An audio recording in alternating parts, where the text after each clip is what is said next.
Start करें तो हमारे माइंड में जो पहली चीज आती है वो क्या आती है? That is solar system.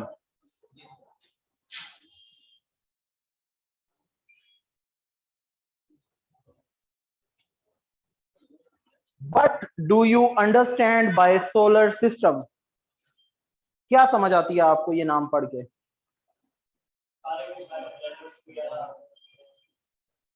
Good. In simple word, इसको अगर हमने with in a couple of word conclude करना हो तो हम क्या कहेंगे? उर्दू में इसका क्या मायने होता है? सोलर सिस्टम, निजाम शमसी, सूरज का निजाम। ठीक है जी।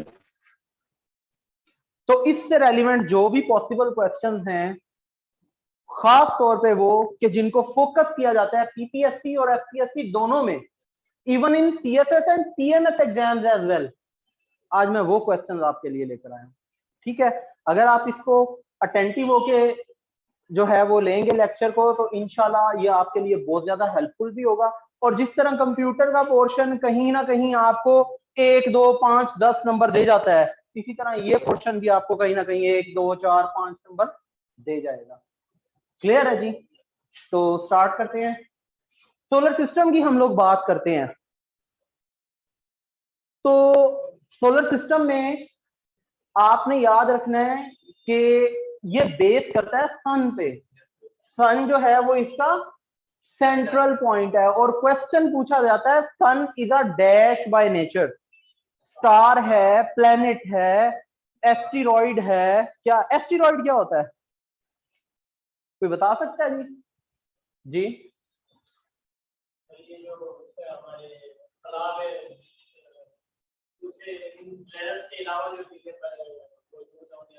वो क्या है बेसिकली? यस, याद रखिएगा, हमारी जो स्पेस है इसमें 3 मेन एलिमेंट्स हैं जिनके ऊपर ये बेस कर रही है। एक है स्टार। स्टार ऐसी चीजें हैं, ऐसी body which cannot move, which is in static position, is known as star. ये रोशनी भी देते हैं, ठीक है, और एक जगह से दूसरी जगह मूव नहीं करते। इसकी एग्जांपल क्या है हमारे पास? सन। मून सैटेलाइट है, ये भी मैं आपको बताऊंगा। प्लैनेट से रेलिवेंट होता है, याद रखिएगा। सर, सर जज़ाकल्लाह, ठीक है, थैंक यू। आप रुकेंगे शमूर साहब? रुकेंगे?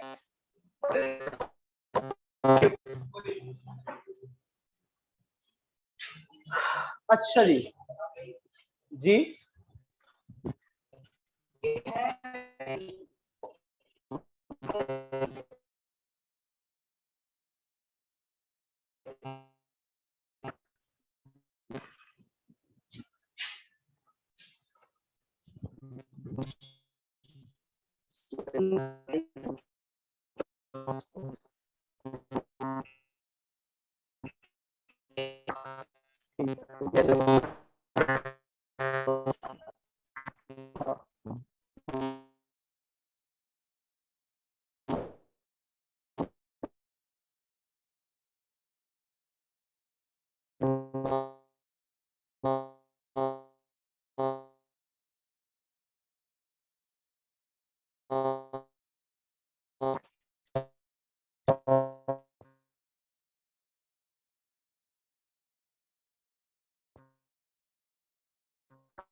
नहीं,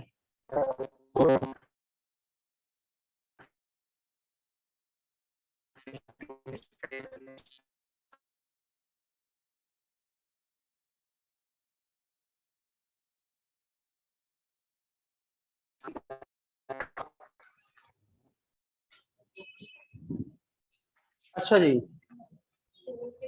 तो जैसा कि हम बात कर रहे थे अभी कि जो सैटेलाइट्स है ना, उनकी रेलिवेंसी सन के साथ नहीं होती, उनकी रेलिवेंसी होती है प्लेनेट के साथ, उसकी स्टार से नहीं होती। स्टार से रिलेट करता है प्लेनेट, प्लेनेट से रिलेट करता है सैटेलाइट, ठीक है। और ऐसी चीज जो ना स्टार से रिलेट करे ना प्लेनेट से रिलेट करे, उसको एस्टेरॉइड कहते हैं।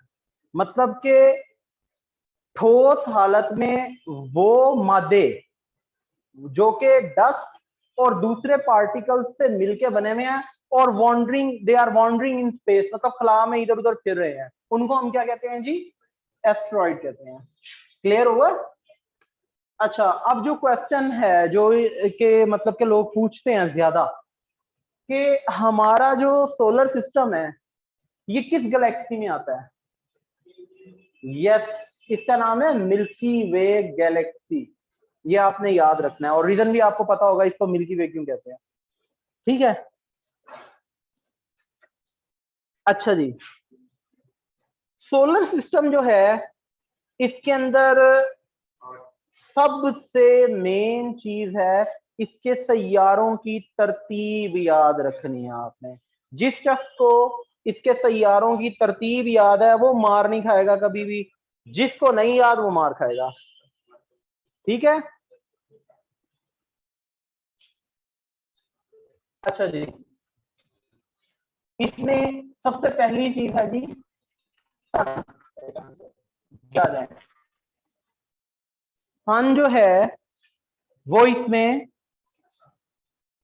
सेंट्रल रोल प्ले करता है। सूरज जो है वो मरकजी किरदार अदा करता है, सूरज मरकज है और सूरज से मुख्तलिफ फासलों पे जितने भी प्लैनेट्स हैं वो इर्द गिर्द जो है वो इसके रिवॉल्व कर रहे हैं, ठीक है। अब हम उसकी तरतीब याद रखनी है क्योंकि पेपर में आता है सूरज से करीब तरीन सैयारा कौन सा है, सूरज से सबसे दूर कौन सा है, फिर फलां और फलां सैयारे के दरमियान में कौन सा सैयारा है। तो ये चीजें आपको कब याद रहेंगी? जब आपको इनकी तरतीब याद रहेगी। तो सबसे पहले है आपका मरकरी, गुड। उसके बाद गुड, उसके बाद है अर्थ, उसके बाद मार्स। अच्छा जी, मार्स के बाद जी जुपिटर, के बाद सैटर्न, उसके बाद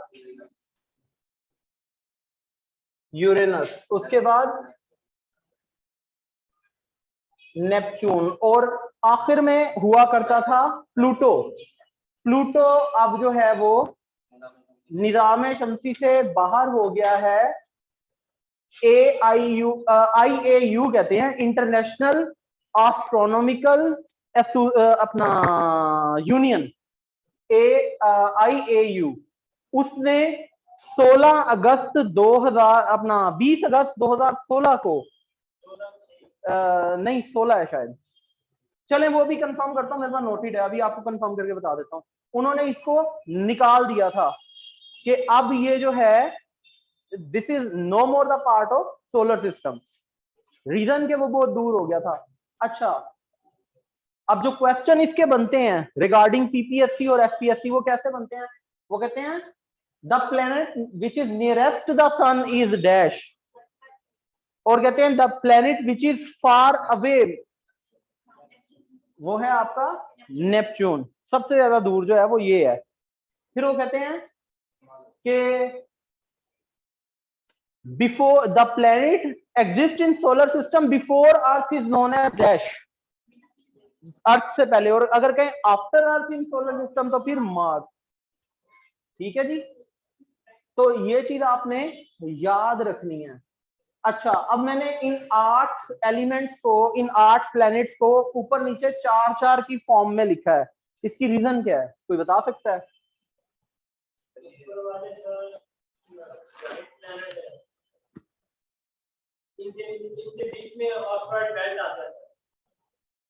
किसी हद तक बात ठीक है, लेकिन आप इतना याद रखेंगे ये एक दूसरे से एंटायरली डिफरेंट हैं, इसलिए मैंने इनको लिखा है।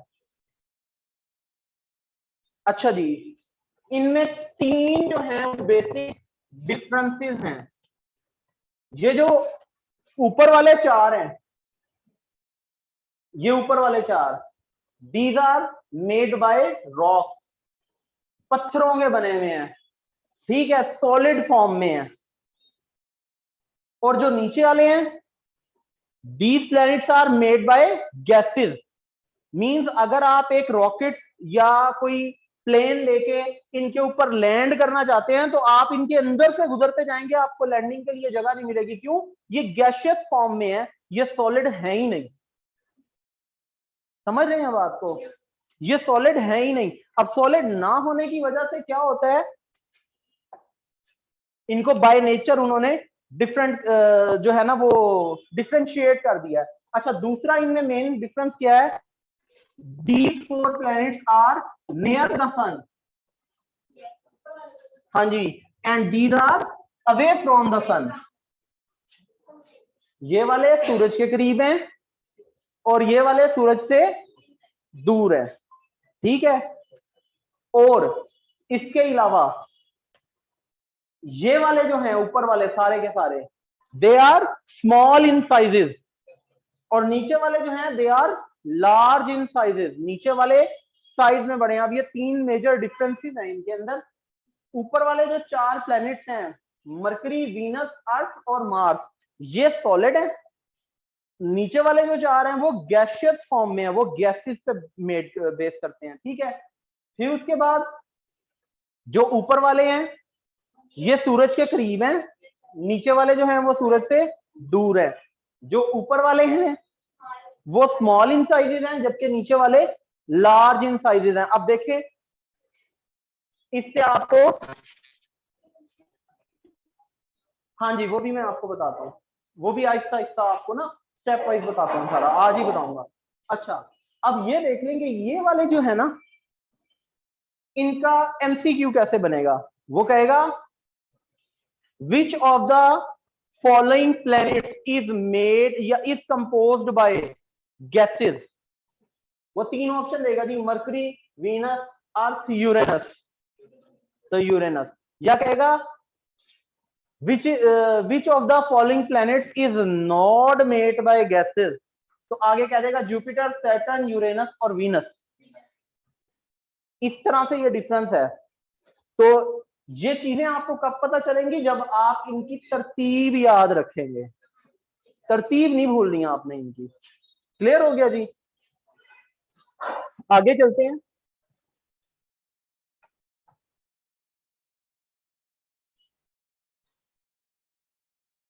अच्छा, ये जो दो ग्रुप्स मैंने बनाए हैं, इन ग्रुप्स के नाम भी हैं। समटाइम्स वो कहता है, ये चार नाम लिख के कहता है are concluded as dash planets.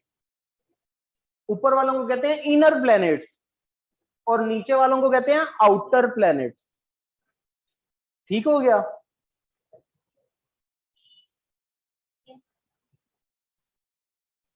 ये एक खास मदार में सूरज के गिर्द हरकत कर रहे हैं, और वो किस लिए है? वो ग्रेविटेशनल फोर्स ऑफ द सन की वजह से है। सूरज की जो ग्रेविटेशनल फोर्स है उसकी वजह से वो सूरज के करीब रहते हैं और एक खास मदार में अपने एक्सिस में क्या करते हैं, मूव करते रहते हैं सारे के सारे। जितने भी ये प्लैनेट्स हैं ये मूव कर रहे हैं सन के अराउंड। अच्छा, फिर जितने भी ये प्लैनेट्स हैं इनके अराउंड जो चीजें मूव कर रही हैं, जो बॉडीज मूव कर रही हैं, उनको हम कहते हैं सैटेलाइट। अभी हम उनको भी पढ़ते हैं, ठीक है जी। जी, उसने किया। ये भी सारी बातें बताता हूँ मैं, इसलिए कह रहा था आप कोशिश करें इंटरप्शन ना हो, ताकि मैं ये सारी चीजें कंप्लीट करके जाऊंगा, ठीक है।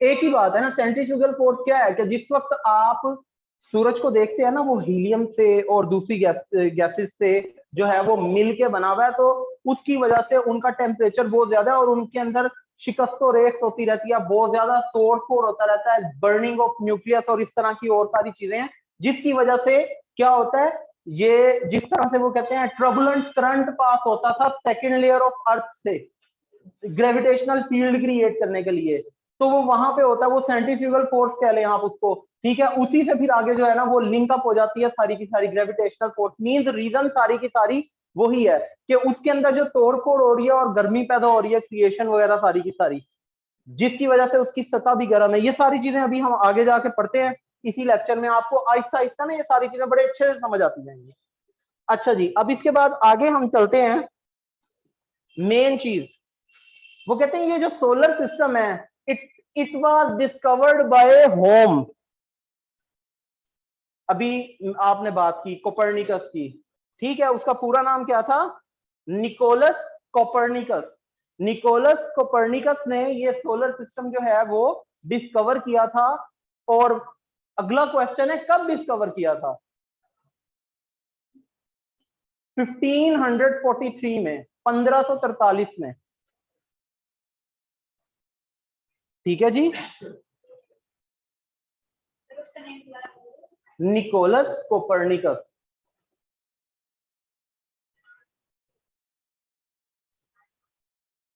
स्पेल नहीं आ रहे, NICOLOUS, निकोलस, ठीक है। आगे COPERNICOUS।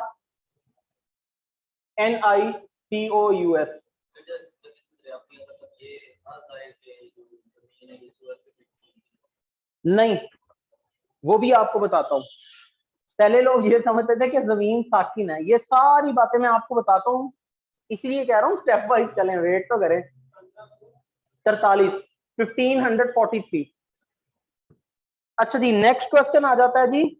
वो कहता है largest planet in the solar system, वो कौन सा है, दैट इज जुपिटर। जिनको पता है बहुत अच्छी बात है, बड़ा फेमस क्वेश्चन है और वो रिपीट हुआ है, ये बहुत रिपीट हुआ है। आप पीपीएससी के कोई भी पेपर उठा के देख लिया, उनमें लिखा हुआ है largest planet in solar system is Jupiter and Jupiter is composed of gases. Good, solid नहीं है ये, गैसियस फॉर्म में है, ये नीचे लिखा भी हुआ है ना। अच्छा, स्मॉलेस्ट प्लेनेट कौन सा है, गुड, स्मॉलेस्ट प्लेनेट भी मरकरी है और नियरेस्ट प्लेनेट भी मरकरी है। अच्छा जी, इसके बाद कोल्डेस्ट प्लेनेट कौन सा है, नो, यहां लोग गलती करते हैं, इसकी मैं रीजन भी आपको बताता हूं। ये देखें, एक नॉर्मल सी बात है कि ये है सूरज, इससे हरारत मिल रही है तमाम प्लैनेट्स को। जो प्लैनेट इसके जितना करीब होगा उसको ज्यादा हरारत मिलेगी, और जो प्लैनेट इससे जितना दूर होता जाएगा उसको उतनी कम हरारत मिलेगी। तो सबसे आखिर में तो नेपच्यून है, सबसे कम हरारत नेपच्यून में होनी चाहिए, लेकिन नहीं। Coldest planet in the solar system is Uranus. इसका जो टेम्परेचर एसन बताएगा, फिर मैं लिखूंगा, आपको करवाया मैंने।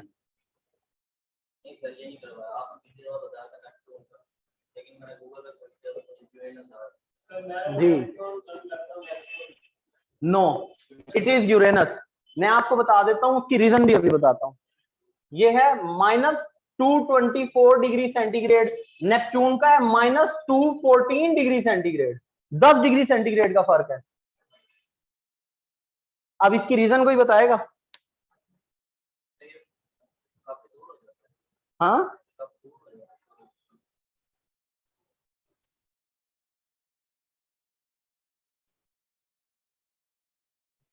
इसकी जो गैस है ना, जिसपे इसकी कंपोजिशन है, वो ठंडी गैसेज हैं। याद रखिएगा, यूरेनस जो है ये ठंडी गैसों का मुरक्कब है, ठंडी गैसों से मिलकर बना हुआ है, जो कि टेम्परेचर को बहुत कम और बहुत देर से एब्जॉर्ब करते हैं एज कंपेयर टू नेपच्यून। यही वजह है कि यहाँ पे -224 डिग्री सेंटीग्रेड है, और ये उससे दूर होने के बावजूद भी -214 डिग्री सेंटीग्रेड है। समझे हैं बात, जो इसकी कंपोजिशन है ना, वो कंपैरेटिवली ठंडी जो कोल्ड गैसेस होती है ना, ये उनसे मिलके बना हुआ है। इसी वजह से इसका टेम्परेचर करीब, सूरज से करीब होने के बावजूद भी सबसे कम है। ठीक है, वो अभी मैंने, मतलब मुझे इंपॉर्टेंट नहीं लगी, लेस इंपॉर्टेंट है, इसलिए मैंने इसको नोट नहीं किया। वेट करें, एंड ऑफ द लेक्चर आपको बता के जाता हूँ। नोट कर लें अपने पास, में बता के जाता हूँ आपको, लेकिन ये इंपॉर्टेंट नहीं है इतना।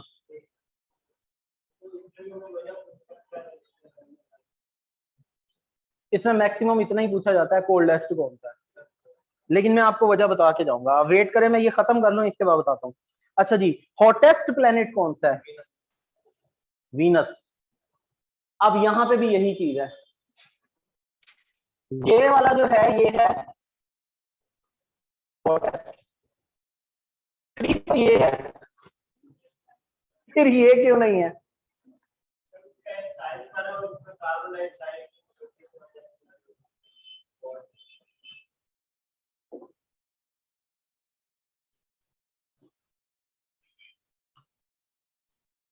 ये जो है ना वीनस, इसकी जो कंपोजिशन है, इसमें CO2 की जो मिकदार है वो बहुत ज्यादा है, और वो जो CO2 है वो सूरज की जो गर्मी है उसको आने तो देती है, लेकिन उसके बाद वापस रिफ्लेक्ट नहीं होने देती, जिसकी वजह से ये मरकरी की निस्बत ज्यादा गर्म है, उससे दूर होने के बावजूद भी उससे ज्यादा जो है वो गर्म है। इसका आई थिंक 404 है टेम्परेचर, और इसका 475 डिग्री सेंटीग्रेड है टेम्परेचर। मींस वो उससे पीछे होने के बावजूद भी उससे ज्यादा गर्म है। रीजन क्या है? कार्बन डाइऑक्साइड की कंपोजिशन इसके अंदर, मिकदार जो है कार्बन डाइऑक्साइड की वो ज्यादा है। ठीक है जी। अच्छा जी, एक और चीज है, अपने पास नोट कर लें, समटाइम्स पूछता होता है temperature of Venus is dash degree Fahrenheit, कि वीनस क्योंकि हॉटेस्ट है ना, तो उसका टेम्परेचर पूछता है जी कितना है फ़ारेनहाइट में, तो ये है 867 डिग्री फ़ारेनहाइट। ठीक है, 67 डिग्री फ़ारेनहाइट। अच्छा जी, एक और भी क्वेश्चन है फिर इसी से रेलिवेंट, इवनिंग स्टार या मॉर्निंग स्टार? वीनस। क्यों? इसी हरारत की वजह से, इसी हरारत की वजह से ये सूरज के तलू होने से पहले और सूरज के गरूब होने के बाद भी नजर आता है, कि हीट इतनी ज्यादा होती है, दूर से चमकता हुआ नजर आता है वीनस। और वीनस को उर्दू में क्या कहा जाता है?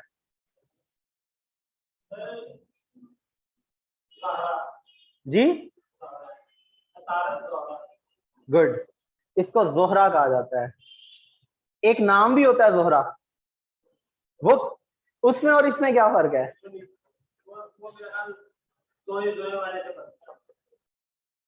और ये वाला जे से बनता है। आगे चलते हैं जी।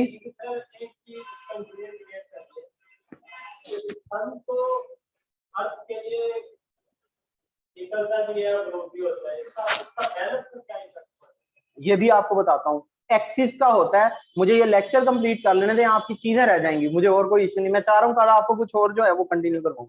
इन the end of the lecture ये सारी चीजें आपको क्लियर करके जाऊंगा, डोंट वरी अबाउट इट। अच्छा जी, इसके बाद अब आ जाते हैं आपने देख लिया हॉटेस्ट भी, मॉर्निंग स्टार भी, इवनिंग स्टार भी, और brightest star in the solar system वो भी वीनस है। ये इसके मुख्तलिफ मतलब के तरीकों से इसके बारे में पूछा जाता है। Brightest star in the solar system पूछे तो वो भी कौन सा है? वीनस है। अच्छा जी, रेड रेड प्लेनेट कौन सा है जी? क्यों? क्यों? पहले तो आप ये लिख लें, red planet in the solar system, सुर्ख सैयारा, वो मार्स है। हाँ जी, साइरस कहते हैं, सीरियस नहीं, साइरस। ठीक है। अच्छा जी, इसको क्यों कहा जाता है जी रेड प्लेनेट? कोई बताएगा जी? रेड तो है, लेकिन क्यों है? इसकी कंपोजिशन की वजह से। ये मार्स आपने पढ़ा है ना कि ये सॉलिड फॉर्म में है, ये बना किस चीज से हुआ है? इसका ज्यादातर जो हिस्सा है that is composed of rusty iron. Rusty iron कौन सा होता है? जंग आलूद लोहा। तो इस वजह से जब इस पे सूरज की रोशनी पड़ती है तो ये जैसे तांबे को आप गर्म करते हैं ना आग में, वो सुर्ख हो जाता है बिल्कुल, ये इस तरह शो होता है। यही वजह है कि इसको रेड प्लेनेट कहते हैं, क्योंकि इसकी कंपोजिशन में रस्टी आयरन बहुत ज्यादा शामिल है। ठीक हो गया जी, आगे चलते हैं जी। ड्वार्फ प्लेनेट कौन सा है? Dwarf planet. ड्वार्फ का मतलब क्या होता है?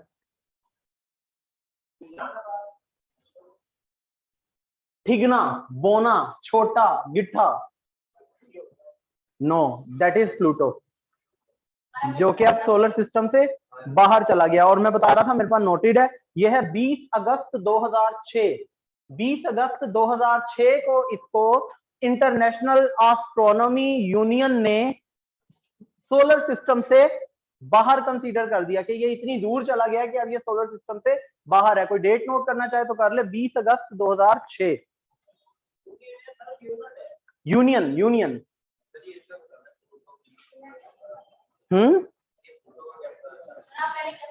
मैंने ये बताया था international astronomy union, dwarf planet, DWARF। इसका मतलब होता है छोटे साइज का, बोना। आपको पता है the dwarf yellow star in the solar system कौन सा है? नहीं, स्टार की बात कर रहा हूं। I am talking about star, I am not talking about planets, I am talking about stars. Yes, अब देखें सूरज कितना बड़ा है, ठीक है ना, और कितनी उसके अंदर गर्मी है, इसके बावजूद वो निजाम शमसी के अंदर सबसे छोटा, सबसे ठिगना, बोना सा जो है वो स्टार है। अब ये सोचें कि अगर ये इतना छोटा स्टार है तो इससे कितने हजार गुना ज्यादा बड़े बड़े और ताकतवर सितारे जो है वो हमारे निजाम शमसी में मौजूद हैं, इसमें गैलेक्सी में सॉरी मौजूद हैं। तो ये अल्लाह ताला की मतलब के कारीगरी है कि इसको जितना इंसान गहराई में जाता जाए तो अल्लाह ताला की अजमत का यकीन होता है। अच्छा जी, आगे चलते हैं। वो कहता है which planet have longest day, सबसे लंबा तरीन दिन किस प्लेनेट पे होता है? अभी इसकी तरतीब भी सारी मैं आपको बताऊंगा। No, Venus. दुनिया में सबसे लंबा तरीन दिन जो है वो कहां होता है? वीनस।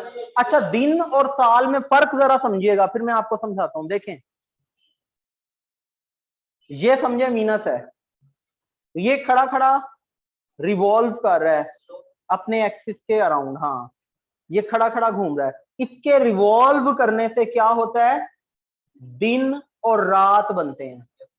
ये अपनी जगह खड़ा हुआ है लेकिन इस तरह घूम रहा है, अपने ही एक्सिस के अराउंड ये क्या कर रहा है? रिवॉल्व कर रहा है।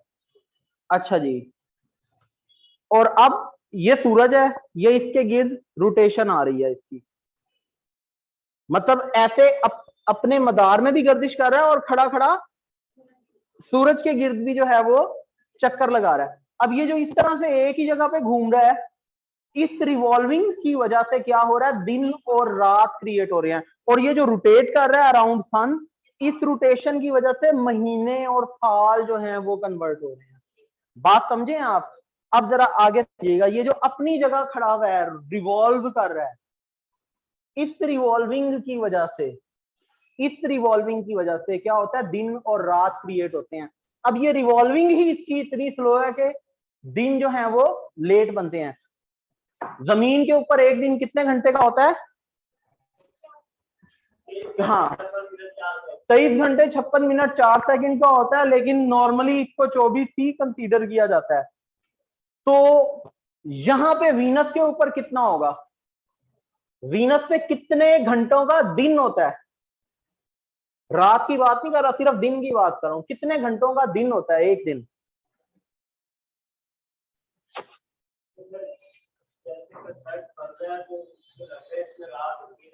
नहीं, रात होती है, लेकिन ये घूमता ही इतना स्लो है, रिवॉल्व ही इतना स्लो कर रहा है कि दिन भी बड़ी देर से गुजरता है और रात भी बहुत देर से गुजरती है।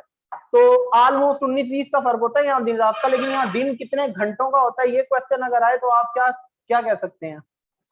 इसके घंटों को आपने तशबीह देनी है जमीनी घंटों से, कि जमीन वाले जो घंटे हैं, क्योंकि हम जमीन पे रह रहे हैं उसी के अकॉर्डिंग चलेंगे ना। तो जो जमीन वाले घंटे हैं यहाँ पे वो हैं जनाब 5832 घंटे। 5832 अर्थ और के बराबर यहाँ का एक दिन होता है। नहीं, अपनी आधी रोटेशन या आधी से कुछ ज्यादा रोटेशन पूरी करता है। रिवॉल्विंग, सॉरी, रोटेशन नहीं, रोटेशन तो वो है जिससे साल बनते हैं। वही एक ही बात है, रिवॉल्व या रोटेट करना एक ही बात होती है। आप रोटेशन कह लें या रिवॉल्विंग कह लें। कभी आपने रिवॉल्वर देखा है? उसकी चरखी एक जगह पे होती है, खड़ी है अपनी जगह पे, अपने मदार से हिल तो नहीं रही, वहीं पे वो इस तरह से घूम रही है। इसकी रिवॉल्विंग और रोटेशन।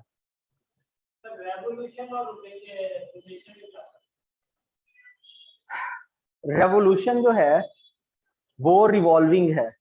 रिवॉल्विंग का मतलब होता है एक मखसूस जगह पे अपने एक्सिस को ना छोड़ते हुए घूमना।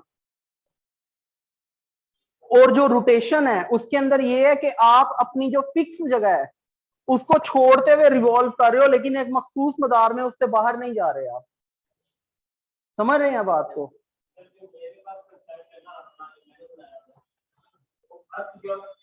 रोटेट करती है अपनी एक रोटेशन के मुताबिक, उससे दिन बदलते हैं, तो रेवोल्यूशन के मुताबिक उसके साथ किसी हद तक आपकी बात ठीक है, लेकिन आप मिक्सअप कर रहे हो दो चीजों को।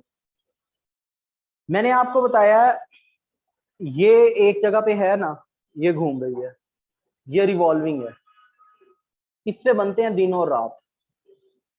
और सेंटर में एक चीज आ गई है, ये रोटेशन है। इससे क्या हो रहा है? महीने और साल तकलीफ हो रहे हैं। ये आपने याद रखना है। वही ना, रोटेशन कह लें या आप ऐसे कह लें, आपका मतलब कि कहने का अंदाज हो रहा है। आप फॉलो करें, फोकस करें कॉन्सेप्ट को, ठीक है? अच्छा जी, 5832 जो घंटे हैं वो कौन से हैं जी? जमीनी। तो जब भी आपने लिखना है कि यहाँ पे दिन कितना लॉन्ग है, तो आपने कहना है 5832 अर्थ और 5832 जमीनी घंटे जो हैं उसके बराबर है, ठीक है? अब यहां से एक और क्वेश्चन रेज होता है, वो क्या है? मरकरी में कितने घंटों का होता है दिन?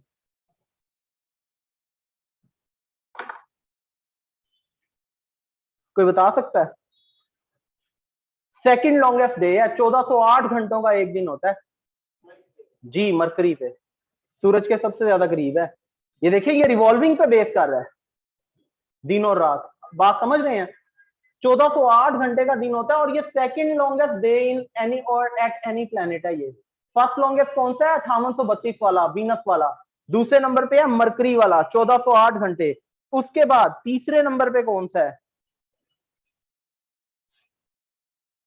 मरकरी पता चल गया आपको, वीनस पता चल गया, तीसरे नंबर पे आपका प्लेनेट कौन सा है जी? अर्थ। अर्थ का भी आपको पता चल गया। उसके बाद चौथे नंबर पे आपका आ गया मार्स। मार्स पे कितने घंटों का दिन होता है? 25 hours. It is very close to earth setup. यही वजह है कि साइंटिस्ट ने ना यहाँ पे आसार जो है वो जिंदगी के वो तलाश करना शुरू किया है। यहाँ पे तकरीबन 25 घंटों का जो है वो एक दिन होता है, ठीक हो गया? अच्छा, इसके बाद फिर आगे हमारे पास कौन सा आ गया प्लेनेट? जुपिटर। जुपिटर के ऊपर सबसे छोटा तरीन दिन, याद रखिएगा, shortest day at any planet वो जुपिटर है, that is 10 hours, 10 earth hours, 10 जमीनी घंटों का एक होता है। सैटर्न है, उसके ऊपर 11 आवर्स का होता है, सैटर्न। उसके बाद यूरेनस, इसके ऊपर 17 आवर्स का होता है। और सबसे आखिर में नेपच्यून। नेपच्यून के ऊपर 16 अर्थ आवर्स का होता है, 16 घंटों का। ठीक हो गया जी। एक बार फिर सुन लें, जो आपका मरकरी है, अतारद है, उस पर 1408 घंटों का दिन है। ठीक है, उसके बाद जो सेकंड नंबर पे आपका वीनस है, वीनस के ऊपर 5832 घंटों का है। उसके बाद जमीन पे 23 घंटे 56 मिनट 4 सेकंड का, यानी कि 24 घंटे का। उसके बाद मार्स के ऊपर 25 घंटों का। उसके बाद जुपिटर के ऊपर 10 घंटों का। उसके बाद सैटर्न के ऊपर 11 घंटों का। उसके बाद यूरेनस के ऊपर 17 घंटों का। और आखिर में नेपच्यून के ऊपर 16 घंटों का। तो ये इसकी कंक्लूजन है डेज की अकॉर्डिंग टू अर्थ ऑर्स। इसके बाद आगे अगर हम आ जाते हैं तो वो कहता है planet moves around sun at highest speed. No, Mercury. उसकी रीजन, हाँ जी, उसका रेडियस छोटा है। सबसे ज्यादा तेजी से कौन सा प्लेनेट सूरज के गिर्द अपना चक्कर मुकम्मल करता है? That is mercury. ठीक है जी। अब उसके बाद वो कहता है कितनी देर में, 88 अर्थ डेज। इसका एक साल जो है, जाहिर है एक चक्कर मुकम्मल किया तो एक साल हो गया ना, तो इसका एक साल जो है वो 88 जमीनी अयाम के बराबर है। 88 अर्थ डेज के बराबर है। ठीक है। अच्छा, इसके बाद हमने अभी बात की थी किसकी? फास्टेस्ट की। अब स्लोएस्ट स्पीड में कौन सा प्लेनेट है जो कि अर्थ के गिर्द अपना चक्कर मुकम्मल करता है? नेपच्यून। क्यों? सूरज से सबसे ज्यादा फासले पे है। देखें, हाँ, बना के बताने की जरूरत तो नहीं है ना। फॉर एग्जाम्पल ये देखेंगे, सन है ना आपका, ये इनके गिर्द ना ये लंब बनी हुई है एक।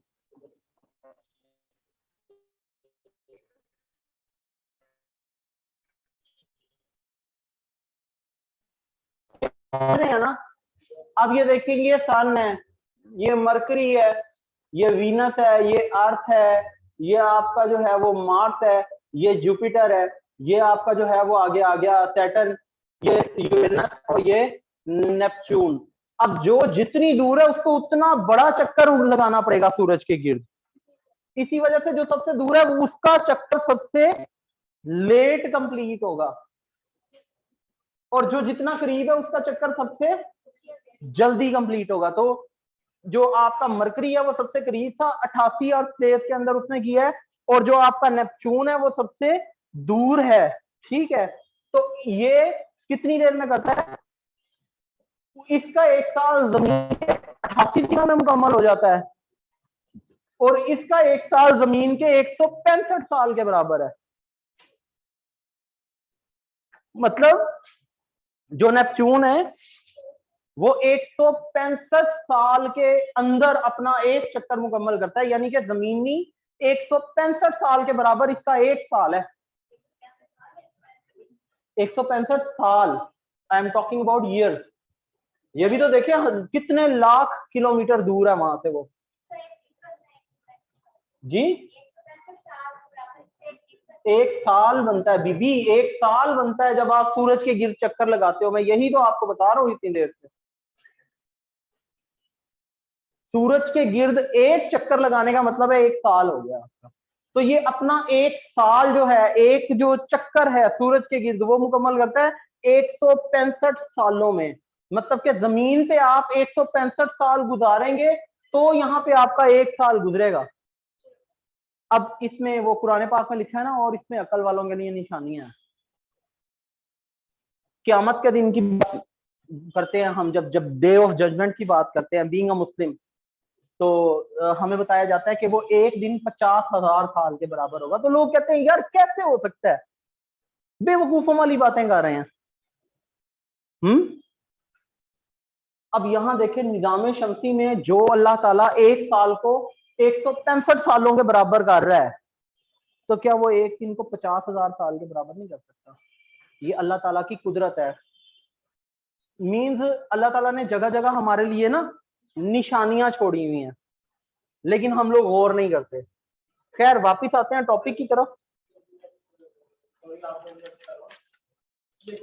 चारों प्लेनेट जो है गैसियस फॉर्म में, आपने कहा इन पर लैंडिंग नहीं कर सकते। हाँ जी, तो साइंटिस्ट ने ये कैसे अंदाजा लगा लिया कि ये 165 इयर्स लगेंगे? उन्होंने देखे इनका मदार तो है ना, इनके एक्सिस तो है ना, उन्होंने उनको कैलकुलेट किया और देखा ये कितनी देर में रिवॉल्व करते हैं, रोटेट करते हैं सूरज के अराउंड।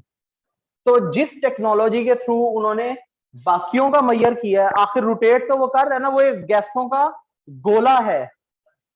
मादा 3 हालतों में पाया जाता है ना, ठोस, माया और गैस। वो गैसों के गोले हैं अगले 4 जो हैं, लेकिन रोटेट तो वो भी कर रहे हैं। इसलिए उन्होंने उनको इस निजाम शमसी में शामिल किया कि ये भी अपने खास मदार में, मदार में एक खास वास्ते पे, एक खास सिमत में सूरज के इर्द गिर्द जो है ये भी चक्कर लगा रहे हैं। तो वो उन्होंने मालूम किया कि वो कितने दिन में होता है। वो 165 साल लगते हैं उसको एक चक्कर लगाने में। ये आपने मादा के जिक्र किया, मादा की 4 हालतें में तो माया गैस यार वो तो आप मतलब के एक सेंट्रल एक आपने बना लिया ना, एक मतलब के मादा और ठोस के दरमियानी हालत आपने एक क्रिएट कर ली ना, उसकी बात कर रहे हैं वो। लेकिन बेसिकली ये जिस तरह रंग हैं, आप हजारों रंग निकाल लेते हैं, बेसिक कलर तो 3 है ना, RGB। ये वही कॉन्सेप्ट है सारे का सारा। हाँ, कि आप सेमी सॉलिड कर लें, सेमी लिक्विड कर लें, गैस कर लें, सॉलिड कर लें, लिक्विड कर लें, लेकिन मेन कंडीशंस तो 3 है ना। जिस तरह वो मेन कलर 3 है RGB, उससे आप बहुत ज्यादा जो है वो अखज करते हैं, उनका मिक्सचर, उनकी दरमियानी हालत वगैरह वगैरह। तो ये सिर्फ कॉन्सेप्ट देने के लिए आपको बताया जाता है कि इस तरह से सेटअप सारा चलता है। अच्छा जी, इसके बाद आगे आ जाए जी। वो कहता है ब्लू प्लेनेट किसको कहा जाता है? यस, क्यों कहा जाता है? पानी की वजह से, इस पे मौजूद पानी की वजह से। और मैंने अभी लास्ट लेक्चर में पढ़ाया था कितने % पानी है जी जमीन पे, और वो जी ठीक है ऑलमोस्ट 71% है। और वो वॉल्यूम कितना है, वाटर वॉल्यूम बताओ ऐसन, अभी अभी को नहीं बताया था, कितना है?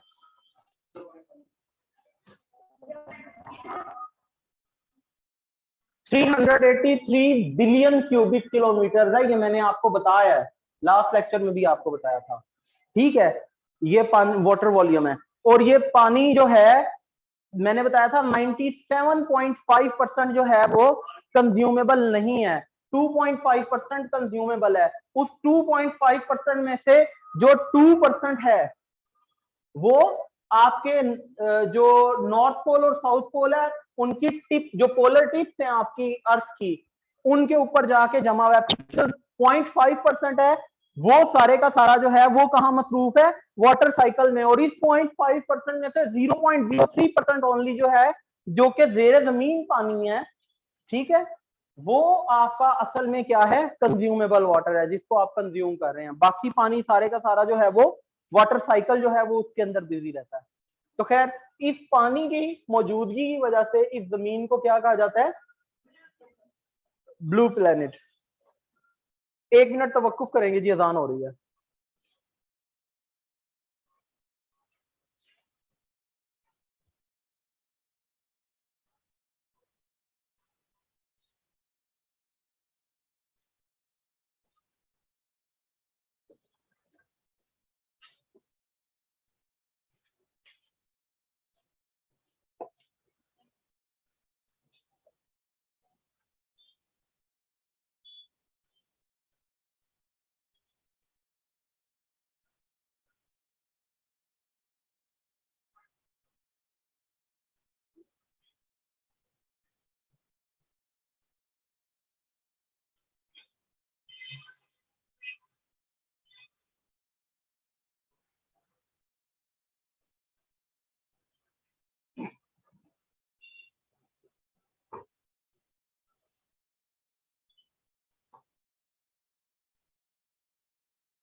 जी तो कंटिन्यू करते हैं। नेक्स्ट क्वेश्चन है जी, अर्थ ट्विन सिस्टर किसको कहा जाता है? जमीन की जुड़वा बहन, ट्विन सिस्टर ऑफ अर्थ या अर्थ ट्विन किसको कहा जाता है? No, that is Venus. क्यों? कि इसका साइज, इसका मॉस, जो एटॉमिक मॉस है वो almost equal to the size and the mass of earth है, इसलिए इसको ट्विन सिस्टर या ट्विन ऑफ अर्थ भी कहा जाता है।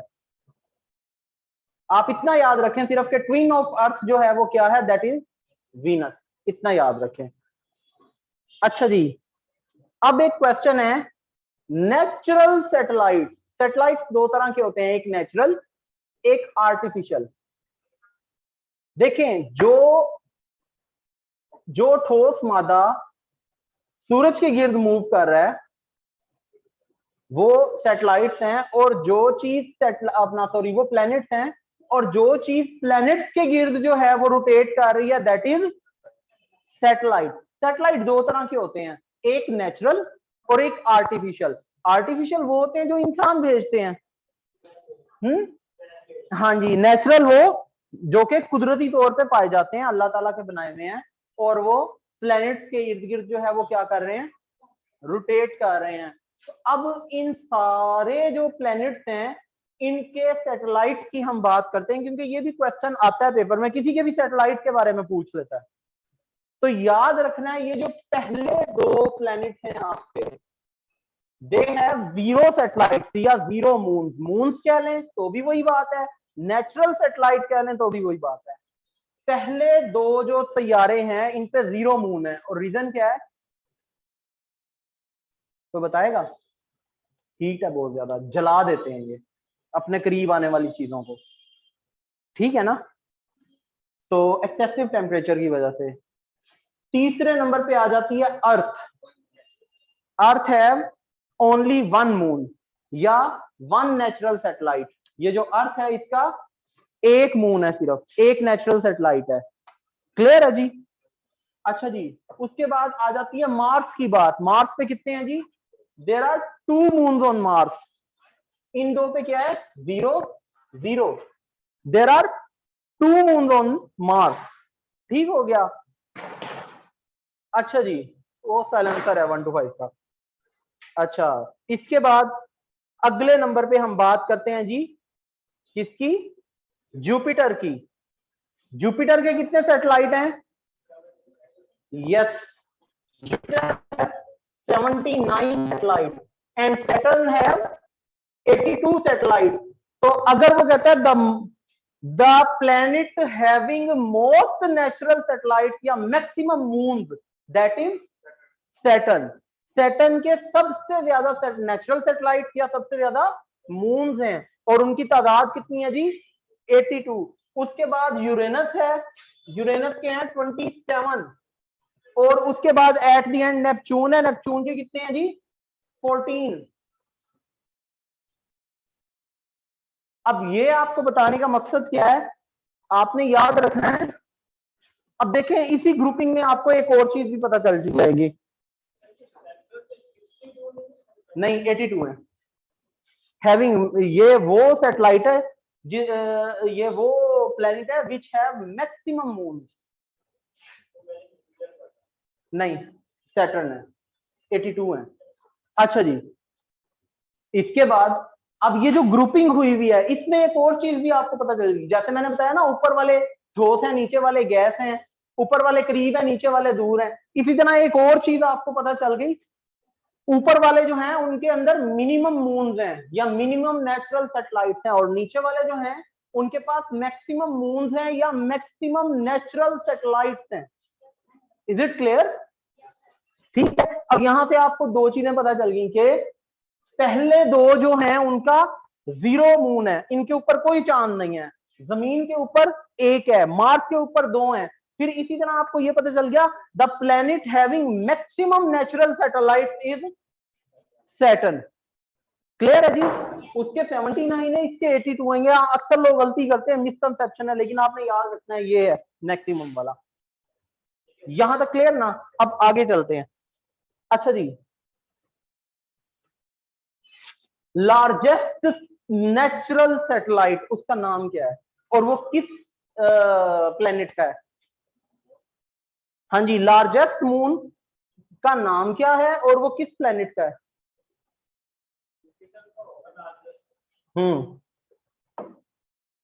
लार्जेस्ट सबसे बड़ा सैटेलाइट जो है, ठीक है, वो है जुपिटर का, और इसका नाम क्या है? Ganymede, GANYMEDE, Ganymede.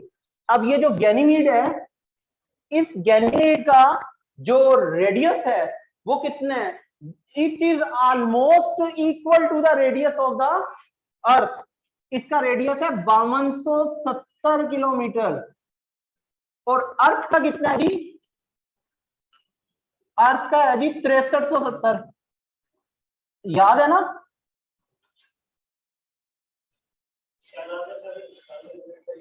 Ganymede, GANY, गैनी, MEDE, मीड, गैनीमीड है, और 5270 किलोमीटर इसका रेडियस है।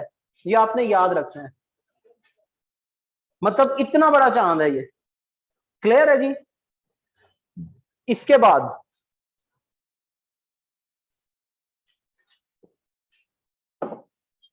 दुनिया में सबसे पहला आर्टिफिशियल सैटेलाइट किसने लॉन्च किया था और कब लॉन्च किया था? यस, दिस इज रशिया तो था, लेकिन इसको प्रॉपरली USSR कहेंगे, क्योंकि वो सोवियत यूनियन थी ना पूरी जिसने किया था। ठीक है, और कब किया था? गुड, 4 अक्टूबर 1957, और उसका नाम क्या था जी? Sputnik 1, SPUTNIK, Sputnik 1।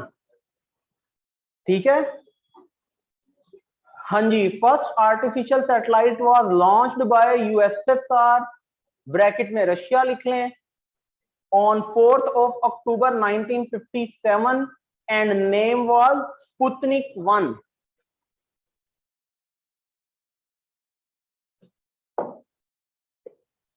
हाँ जी, अब वो कहता है sun is mostly made of dash and dash. सूरज सबसे ज्यादा किन दो गैसेस से मिलके बना है? Yes, hydrogen and helium. ये अपने पास नोट कर लें जिनको नहीं पता, ये मैं बताता हूं।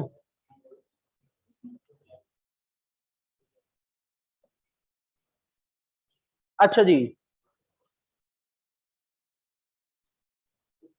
अब जो मोस्ट इंपॉर्टेंट चीज है, लेयर्स ऑफ सन कितनी है? No, there are 7 layers of sun. जमीन की कितनी होती हैं? 4, इनर, आउटर, मेंटल और क्रस्ट। एक इनर कोर है, एक आउटर कोर है, एक मेंटल है और क्रस्ट है। अक्सर लोग जो है ना इनर और आउटर को एक ही गिनते हैं, लेकिन ये अलग गिननी है। रीजन क्या है? दोनों की जो कंडीशन है, जो हालत है उनकी, वो चेंज है। फर्स्ट वाली जो है थोड़ी नहीं, एंटायरली डिफरेंट है। जो इनर कोर है वो आयरन बॉल की फॉर्म में है, और जो आउटर कोर है आपकी, वो किस चीज में है? वो लिक्विड है, टोटली लिक्विड है। जी जी, ठीक है ना? बनी दोनों आयरन और निकल से हुई हैं, लेकिन जो इनर कोर है वो हार्ड फॉर्म में है, सॉलिड फॉर्म में, आयरन बॉल कहते हैं उसको, और जो आउटर कोर है वो सारी की सारी क्या है? लिक्विड फॉर्म में है। इसलिए जमीन की 4 लेयर्स हैं। ठीक हो गया? इनर, आउटर, मेंटल और क्रस्ट। नहीं, इनर, आउटर, मेंटल, क्रस्ट याद रखना। लेयर्स ऑफ सन या लेयर्स ऑफ अर्थ, इनको फ्रॉम डीपेस्ट टू शैलोएस्ट मेजर किया जाता है, गहराई से ऊपर शेल की तरफ, कोल की तरफ। अगर पेपर में आ जाए कि first layer of earth is dash, तो आप लिखेंगे क्रस्ट, तो आपका सवाल गलत हो जाएगा। First layer of earth is inner core. याद रखिएगा, जमीन या सूरज, इनको जब भी मेजर किया जाता है, they are measured from deepest to shallowest, गहराई से ऊंचाई की तरफ, कोल की तरफ, शेल की तरफ इनको मेजर किया जाता है। क्लियर है जी? अब इसके आगे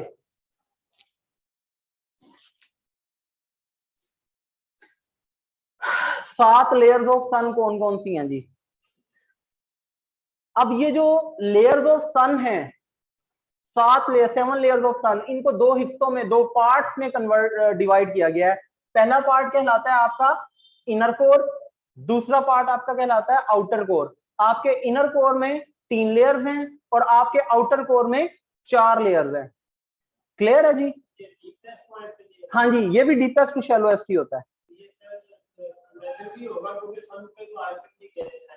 जी। इमेजिनरी है जमीन वाली, मुझे पता है जमीन की तह में कहां तक गए हैं आप, इनर कोर तक गए हैं या आउटर कोर तक गए हैं आप, जो सारी बनी लिक्विड थी। भाई ये इमेजिनरी होती है, मशीनरी होती है, सेटअप्स होते हैं सारे के सारे जिनके थ्रू इनको मैयर किया जाता है।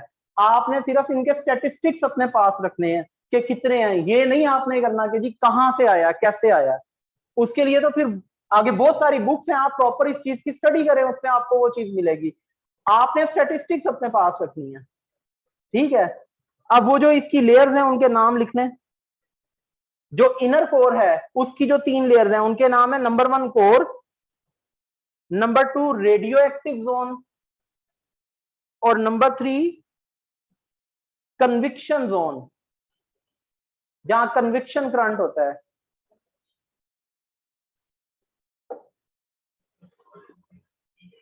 अच्छा जी, उसके बाद आउटर कोर, इसकी 4 लेयर्स हैं। Number 1 corona. अब ये तरतीब में इनर टू आउटर बता रहा हूं, मतलब के डीपेस्ट टू शैलोएस्ट बता रहा हूं। सी से, CORONA, कोरोना। उसके बाद सेकंड है ट्रांजिशन रीजन, ट्रांजिट से है ट्रांजिशन रीजन। उसके बाद है थर्ड वाली या सेकंड लास्ट कह लें, क्रोमोस्फेयर, क्रोमोस्फेयर। और सबसे आखिरी यानी सबसे बाहर वाली जो सूरज की तह है जिसको हम देखते हैं वो है photosphere, PHOTOSPHERE, photosphere. Outer layer of sun कहेंगे इसको, आउटर कोर के अंदर है ये फोटोस्फेयर, ठीक है जी। और ये क्वेश्चन भी आता है, the visible part of the surface of the sun is known as dash, that is photosphere. वही विजिबल है, वही हमें नजर आता है, सबसे बाहर वाली तय है ये सूरज की, फोटोस्फेयर, ठीक है। उसके बाद ये बड़े आसान से 2 क्वेश्चन है, सूरज की रोशनी जमीन तक कितनी देर में पहुंचती है और रोशनी जमीन तक कितनी देर में पहुंचती है। 8 मिनट 20 सेकंड में सूरज की रोशनी जमीन तक पहुंचती है। 19-20 का डिफरेंस जो है वो एक्सेप्टेबल है। 8 minute 17 second, 16 second, 20 second, 22 second, 15 second, ये जो माइनर सा डिफरेंस कहीं दिया हुआ है वो कंज्यूमेबल होता है, वो आप मतलब के एब्जॉर्ब कर सकते हैं। वैसे जो जनरली जो सर्टिफाइड बुक्स में लिखा हुआ है वो 8 मिनट 20 सेकंड लिखा हुआ है, ठीक है जी। और जो चांद है, चांद की रोशनी जमीन तक पहुंचती है 1.3 सेकंड में, 1.3 सेकंड में, ठीक है जी। उसके बाद अब एक टेक्निकल क्वेश्चन है, इसका ताल्लुक समझने से है। आपने अक्सर सुना होगा sun rises from the east and sets in the west, reason.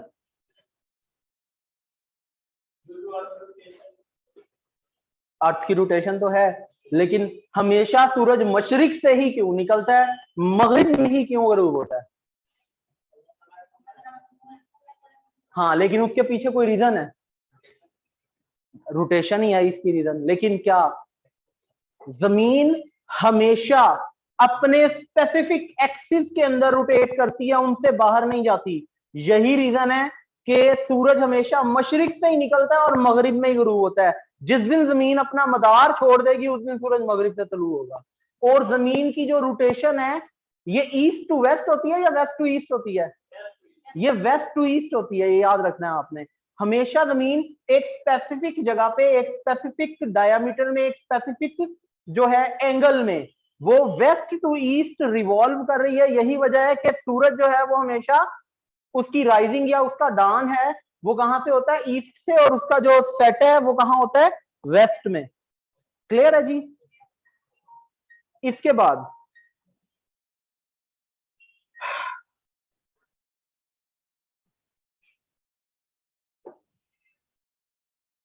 Copernicus को ही यह सेहरा जाता है कि जमीन जो है उसने ये डिस्कवर किया कि अर्थ रिवॉल्व अराउंड द सन, वरना उससे पहले तक यही चीज जो है वो मानी जाती थी कि जमीन स्टैटिक है और सूरज जो है वो रोटेट कर रहा है अर्थ के। लेकिन कोपर्निकस ने इस चीज को डिस्कवर किया और बताया कि नहीं जनाब, ये जो हमारी जमीन है ये रिवॉल्व कर रही है, ये रोटेट कर रही है उसके अपना सन के अराउंड। अच्छा जी, इसके बाद कहता है if there is no sun the colour of sky would be dash. क्यों?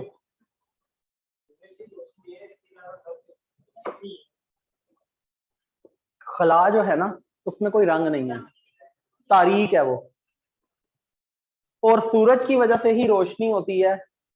अगर हमारे निजाम शमसी में सूरज नहीं होगा तो हमारी जो स्पेस है उसका कलर क्या होगा जी? ब्लैक होगा, क्योंकि तारीकी होगी ना, रोशनी नहीं होगी, तो वो ब्लैक होगा। अच्छा जी, एक और क्वेश्चन है, ये जियोग्राफी से रेलिवेंट है बेसिकली, लेकिन इसमें भी पूछा जाता है दुनिया का कौन सा शहर है जहां पे दिन और रात हमेशा बराबर होते हैं पूरा साल? नो, वहां भी फर्क होता है। नॉर्वे कहाँ एग्जिस्ट करता है? वेस्टर्न यूरोप जो है वो कौन से रीजन में आता है? इक्वेटर से कितने फासले पे है? हाँ जी, सब ट्रॉपिकल जोन में आता है वो। आप याद रखिएगा, दिन और रात बराबर कहां पे होते हैं? इक्वेटर पे। तो वो कंट्री जो इक्वेटर पे होगा वहीं दिन और रात 24 घंटे बराबर होंगे, अपना पूरा साल बराबर होंगे। नो, इक्वाडोर इक्वेटर पे है, लेकिन ये स्लाइट डिफरेंस है इसके अंदर, इक्वेटर से थोड़ा सा ऊंचा है। एक ऐसा मुल्क भी है जो कि एग्जैक्टली 100% इक्वेटर के ऊपर है, और यही वजह है कि वहां पूरा साल दिन और रात बराबर होते हैं, 12 घंटे का ही दिन है, 12 घंटे की रात है। गुड। कीनिया का कौन सा शहर है? अच्छा, कीनिया भी पूरा नहीं, नैरोबी। गुड, ये इक्वेटर से याद रखा होगा आपने। याद रखिएगा, इक्वेटर जो है, मैंने आपको इमेजिनरी लाइंस पढ़ाई थी अर्थ की, इक्वेटर है और दूसरी आपकी मेरिडियन लाइन है। मेरिडियन लाइन के थ्रू आप टाइम्स जो है वो सारे मैयर करते हैं। मैंने आपको फर्क बताया था कि टाइम जो है वो डिफरेंस क्यों है मुल्कों का, कोई मुल्क जो है वो कुछ घंटे पीछे है टाइम, कोई कुछ घंटे आगे है। वो रीजन किस वजह से है? प्राइम मेरिडियन लाइन की वजह से उसकी। हाँ, तो अगर आप उसको नॉर्थ टू साउथ मेजर करेंगे इमेजिनरी लाइन में तो वो मेरिडियन लाइन है, लेकिन अगर आप उसको ईस्ट टू वेस्ट या वेस्ट टू ईस्ट करेंगे तो वो इक्वेटर कहलाता है। इक्वेटर वो जगह है जहां हमेशा इक्वालिटी है, आधा दिन आधा रात, बिल्कुल उस लाइन के ऊपर जो है वो सूरज होता है। यही वजह है कि आधा वहां पे 24 घंटों में से 12 घंटे का ही दिन है, 12 घंटे की रात है, और वो शहर कीनिया का शहर नैरोबी है। अच्छा, कीनिया जो है अफ्रीका के कौन से हिस्से में है जी? यस। मैंने पिछले जो फॉलो करा था दिनेश चौधरी को, उसमें लिखा हुआ था कि नॉर्वे में मैं गया हूँ, वहां पर 6 महीने रात में। मुझे ये बताएं, जावेद चौधरी जो है सिवाय लिफाफा सहाफी होने के उसकी क्रेडिबिलिटी क्या है? वो पीएचडी है जियोग्राफी में या जियोलॉजी में या एस्ट्रोनॉमी में। तो फिर तो आप जब किसी शख्स की बात पे, उसके कॉलो फेल पे अमल करने लगे या उसे तस्लीम करने लगे ना, तो उसकी क्रेडिबिलिटी चेक कर लिया करेंगे। वही बात है कि एक जो छाबड़ी लगाने वाला है या एक रेडी बान जो है वो बैठ के आपके मुल्क की इकोनॉमी डिस्कस कर रहा होता है ना, मईशत इधर चली गई, फलां ऐसे हो गया फलां। भाई उसको तो नहीं पता इन्फ्लेशन रेट क्या है, उसको तो नहीं पता आपकी मॉनिटरी पॉलिसी या आपकी फिस्कल पॉलिसी जो है वो क्या है, उसको ये तो नहीं पता आपकी फॉरेन पॉलिसी किस तरह से आपके लिंक्स जो है उनके ऊपर या आईआर के ऊपर जो है वो इफेक्ट हो रही है, उसको ये तो नहीं पता कि आईएमएफ जो है उसका प्रेशर किस तरह, उस प्रेशर को आपने सस्टेन कैसे किया हुआ है। ठीक है, तो ये सारी चीजें देख पाल के फिर होता है। वो एक रेडी वन है, उसको सिर्फ जो सामने नजर आ रही है, एक है माइक्रो एक मैक्रो, उसको जो मैक्रो नजर आ रही है उन्हीं उसने डिस्कस करके माइक्रो की भी बेस वो बना रहा है। तो बात करने वाले की पहले क्रेडिबिलिटी देख लिया करते हैं कि यार ये कितने पानी में है। बाला आपके हाल पे रहम करे। अच्छा जी, आगे चलते हैं।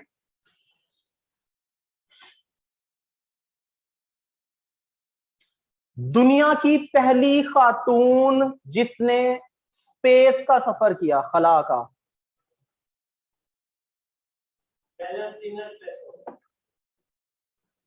कब किया,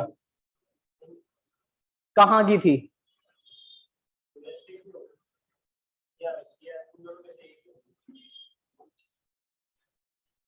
याद रखिएगा, दुनिया की पहली खातून जिसने स्पेस को ट्रेवल किया, स्पेस में ट्रेवल किया, that her name was Valentina Tereshkova. She was from Russia, member of Soviet union थी ये। ठीक है, और बेसिकली ये स्पेस इंजीनियर थी, और इसने 16 जून 1963 में 16 जून 1963 में पहली खातून का एजाज हासिल किया जिसने स्पेस में ट्रेवल किया। अच्छा, इसने किया क्या था? She orbited the earth 48 times. इसने 48 मरतबा जमीन के गिर्द चक्कर लगाया था खला में जी। हाँ, और ये पहली खातून थी जिसको स्पेस में जाने का एजाज हासिल था। ठीक है, और इसके अलावा इसके पास एक और भी एजाज था। क्या? ये पहली कम उम्र तरीन फीमेल थी कि जिसने स्पेस में सफर किया। जब इसने ट्रेवल इन स्पेस किया तो इसकी उम्र जो है वो 25 साल थी। तो youngest female to travel space, ये भी एजाज इसी के पास है। 1937 में पैदा हुई थी और 63 में इसने जो है ना वो स्पेस ट्रेवल किया है, जून 1963 में। तो 25 साल और कुछ महीने इसकी उम्र थी। अभी तक इसका रिकॉर्ड है यंगेस्ट फीमेल का।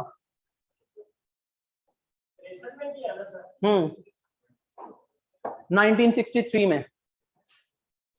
तो वेलेंटीना ट्रेशकोवा रशिया से है, दुनिया की पहली फीमेल है कि जिसने स्पेस में ट्रेवल किया, और इसने स्पेस में क्या किया? 48 मरतबा ऑर्बिट किया अर्थ को।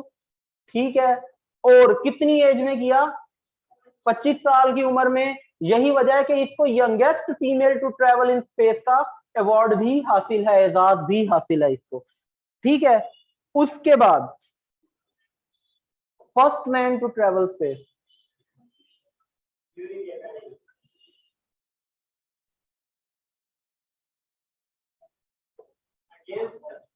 हाँ जी, first man to travel space.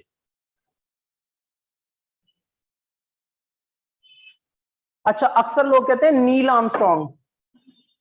सही कहते हैं, गलत कहते हैं?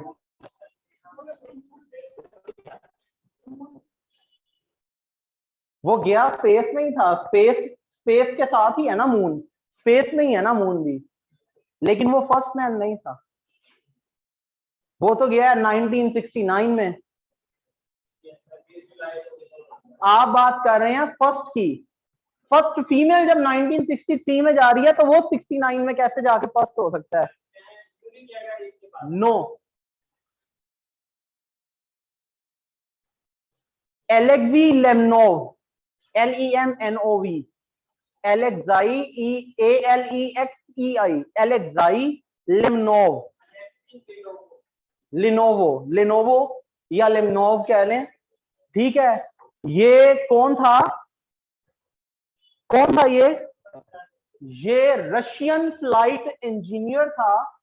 इसका ताल्लुक रशिया से था, और इसने पहला ट्रेवल किया था स्पेस में। दुनिया का पहला इंसान था जो खला में गया था, और इसने भी ऑर्बिट किया था अर्थ को।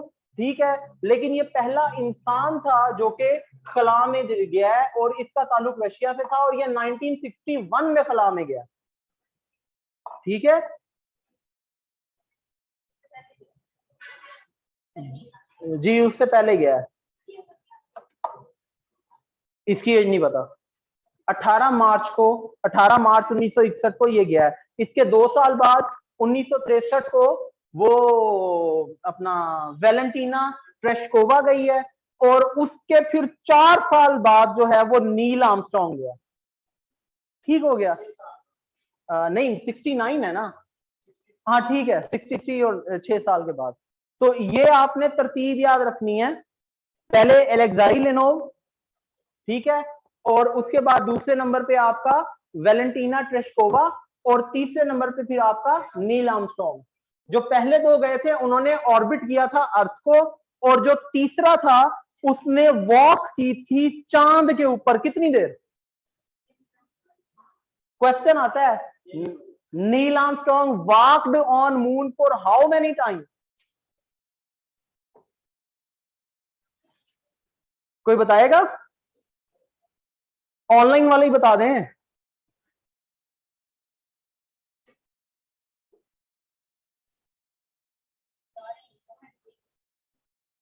वो जब बोलते हैं ना तो आगे वो डॉटेड लाइन आ जाती है कि फलां बंदा बोल रहा है। कोई नहीं बोल रहा। अच्छा जी, तो खैर ये आपने याद रखना है, he walked on the moon for 3 earth hours, 3 जमीनी घंटों तक उसने चांद की सतह के ऊपर चहलकदमी की थी। और he was from no USA. पहले 2 लोग रशियन थे और ये जो है ये यूएसए का था जी। अच्छा जी, अब उसके बाद वो कहता है 99% of earth atmosphere is made up by, 99% जो सतह है जमीन की, सॉरी हाँ सतह ही होगी ना, एटमॉस्फेयर और अर्थ वो क्रस्ट के ऊपर ही होता है ना, एटमॉस्फेयर उससे नीचे तो नहीं एटमॉस्फेयर होता। तो वो कहता है जो एटमॉस्फेयर ऑफ अर्थ है ये 99% किन चीजों से बना हुआ है? किन 2 चीजों से बना हुआ है? गुड, नाइट्रोजन और ऑक्सीजन। नाइट्रोजन और ऑक्सीजन कितने परसेंट है, कोई बता सकता है? 79 और 21, ठीक है, इक्वल टू 99 हो गया। 79%, हाँ जी, 79% नाइट्रोजन और 21% जो है वो ऑक्सीजन। उसके बाद मैंने आपको लेयर्स ऑफ एटमॉस्फेयर पढ़ाई थी, आपने पढ़ी थी है ना? कौन सी लेयर है एटमॉस्फेयर की जिसमें ओजोन एग्जिस्ट करती है?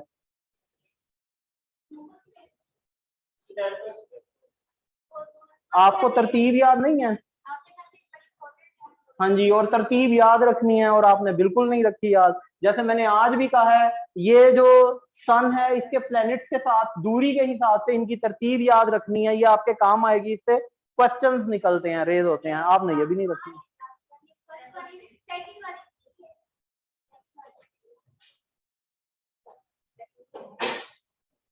स्ट्रेटोस्फेयर होती है, लेकिन क्वेश्चन इज दैट कि आपने जो है ना वो याद क्यों नहीं रखी? जब पढ़ा रहा होता हूं तब क्वेश्चंस इतने करते हैं कि लेक्चर कंप्लीट करना मुश्किल हो जाता है। 2 दिन 3 दिन 4 दिन इवन 1 दिन बाद भी पूछें तो मलंगों तरह बैठे होते हैं, पता ही कुछ नहीं। हाँ जी, गलत बताया ना? क्या बताया? बाद में बताया, पहले पीछे से उन्होंने जवाब दिया। नहीं, बात क्रेडिट की नहीं है, बात जो है ना वो मसले की है। मेरे पास अक्सर ऐसा होता है, मैं 2010 से पढ़ा रहा हूँ, व्हेन आई वाज एमफिल, तो उस वक्त से अब तक कोई सैकड़ों बैचेस मैंने पढ़ा दिए हैं। ये इनका कसूर नहीं है, ये अल्लाह ताला ने मतलब कि वो टेढ़ी हड्डी से तखलीक किया हुआ है ना। जिस वक्त पढ़ाना है ना उस वक्त पूरी दुनिया के जो मतलब के अननेसेसरी क्वेश्चन है ना वो भी, मिसाल के तौर पे आपके लिए इतना काफी है, ये कौन सा फोन है जी? ये एंड्रॉइड मोबाइल है। नेक क्या है ओप्पो, दैट इज इनफ। इसकी स्पेस कितनी है? इसके जो है ना वो मेमोरी कितनी है, कार्ड कितने तक पुटअप करेगा, इसके अंदर जो है वो वर्जन कौन सा इंस्टॉल हुआ हुआ है, ठीक है, और इसके अलावा जी ये सपोर्टिव डिवाइसेस कौन कौन सी हैं इसकी, कहाँ है, मतलब वो सारे अननेसेसरी है ना। अच्छा जब टेस्ट लेने लगेंगे ना, अगर कोई नेसेसरी क्वेश्चन भी होगा ना तो वहां रोला डाल देना, सर ये तो आपने हमें पढ़ाया ही नहीं, आउट ऑफ सिलेबस है। और आउट ऑफ सिलेबस का भी तरीका अजीब सा ही होता है बताने का। एनीवेज याद रखा करें। आखिरी क्वेश्चन जी आज का, most abundant element of universe, पूरी कायनात में सबसे ज्यादा पाया जाने वाला एलिमेंट कौन सा है, हाइड्रोजन। पूरी कायनात में सबसे ज्यादा जो चीज पाई जाती है दैट इज हाइड्रोजन। तो ये था आपका आज का लेक्चर। आई होप कि अगर आप इसको याद कर लें तो ये एस्ट्रोनॉमी वाले जीके के पोर्शन से आप इंशाल्लाह कोई क्वेश्चन ऐसा नहीं रह गया जो पूछते हो और आपको ना करवाया गया हो। तो ऑनलाइन वालों का अगर कोई आज के लेक्चर से रेलिवेंट क्वेश्चन है तो मुझे बताएं।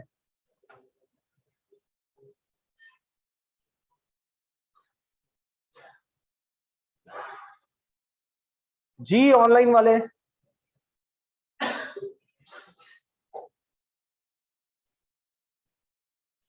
चलो